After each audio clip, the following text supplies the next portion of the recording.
आज पनि same mistake repeat गरेँ क्या। जुन दिन कन्टिन्युसन मोडल लिन्छु त्यही दिन मार्केट रिभर्सल दिन्छ, जुन दिन रिभर्सल लिन खोज्छु त्यही दिन मार्केटले कन्टिन्युसन दिन्छ।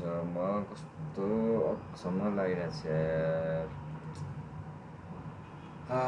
मार्केटले 50 मिनटको बुलिस फेयर भ्यालु ग्यापमा ट्याप इन गरेको थियो। मार्केट अल टाइम हाईमा थियो त्यसको माथि। अनि मैले के गरेँ भन्दाखेरि 15 मिनटको फेयर भ्यालु ग्याप यो क्यान्डलले ट्याप इन गरिसकेपछि 1 मिनटको राम्रो बुलिस मुभ भएको थियो। यो मुभमा बाई ट्रेड इन्टर गरेँ अनि स्टप लस हेर्दा राखेँ 1:1 को लागि टार्गेट गरेँ। सो द्याट्स इट, यति गरेँ। अनि त्यसपछि मैले के गरेँ, हायर टाइम फ्रेम हेर्न बिर्सेँ। कति राम्रो, वाउ, यही 3 मिनटको फेयर भ्यालु ग्याप रेस्पेक्ट गरेर तल गयो मार्केट।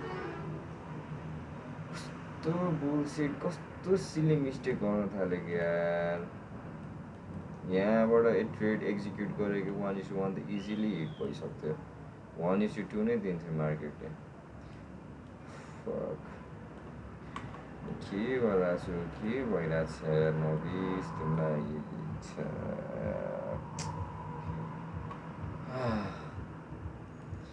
यो हप्ता त मैले जे गर्न खोजेको त्यसको ठ्याक्कै उल्टो त्यो कस्तो एउटा रेजिस्टेन्स क्रिएट भइरहेको छ क्या। म लिटरली त साइकोलोजी राम्रो छ होइन, साइकोलोजी राम्रो छ, तर अब त यो स्ट्राटेजी पनि के भने, स्ट्राटेजी पनि राम्रै थियो कि एनालाइसिस भएन, फोकस भएन कि चार्टमा। खालि 1 मिनटको टाइम फ्रेम हेरेर 3 मिनटको फोकस नै गरेन यार।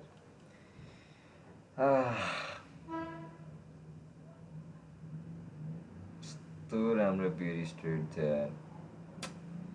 फक, अब के भने म केही भन्नै सक्दिनँ।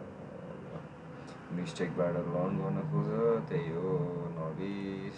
यस्तो बेरिस प्रेसर थियो यार। दुईवटा बेरिस क्यान्डल देखिसकेपछि त्यो प्राइस एक्सन अनुसार नै बुझ्न पर्छ त, पिएले नै बुझ्छ त यार। 3 मिनटको मार्केट अल टाइम हाईमा चलिरहेको थियो, यहीँबाट फेरि 15 मिनटको बाटो रेस्पेक्ट गरेर जाने चान्स पनि छैन कि त्यस्तो साह्रो। फेरि हावामा के भने के फोमो भन्ने कि आफ्नो ट्रेड प्लानै गरेर, खासै त म वेट नै गरेरै ट्रेड लिएको थिएँ कि यो त होइन। 10 AM को क्यान्डल पछि ट्रेडको लागि वेट गरेर हेर्छु भने 15 मिनटको बुलिस फेयर भ्यालु ट्यापिङ गरेपछि म्यानिपुलेट हान्थ्यो मासलस।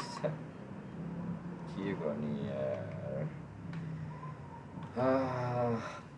आफ्नो मिस्टेकबाट लर्न गर। यो हप्तामा यति धेरै मिस्टेक भएको छ कि यार तिम्रो नबिस, यति धेरै मिस्टेक भएको छ। Just learn from that mistake. किन तिमी सेम मिस्टेक दोहोऱ्याइरहेको छ? मार्केटलाई मात्र कति दोष दिन्छ? अब कन्टिन्युसन मोडल लिने बेला रिभर्सल गइरहेको हुन्छ मार्केट, रिभर्सल लिने बेला कन्टिन्युसन गइरहेको हुन्छ। कस्तो कोइन्सिडेन्स हो कि के हो? मैले मार्केटलाई बुझ्न नसक्या कि म मार्केटसँग मुभ हुन नसक्या कि के गर्ने यार। मासलामा द चोद, फकिङ डिकेड मदरफकर। मार्केट 1 आवरको टाइम फ्रेम हुन त सेल साइड लिक्विडिटी टन्नै थियो कि यता, टन्नै थियो यता। 4 आवरको bullish fair value gap respect गरेको थियो। हायर टाइम फ्रेम मजाले फलो गर्दै आइरहेको थियो कि मार्केटले।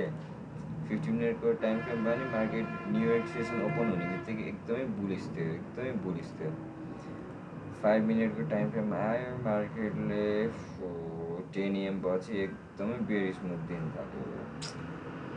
म अब बुझेँ नि, कसरी बुझ्ने कि, कसरी चाहिँ बुझ्न सकिन्छ यार।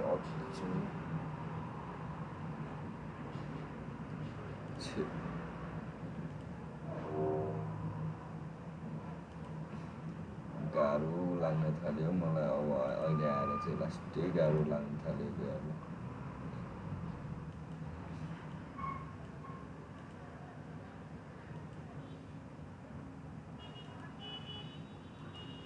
बाइङ प्रेसर दिएको छ होइन।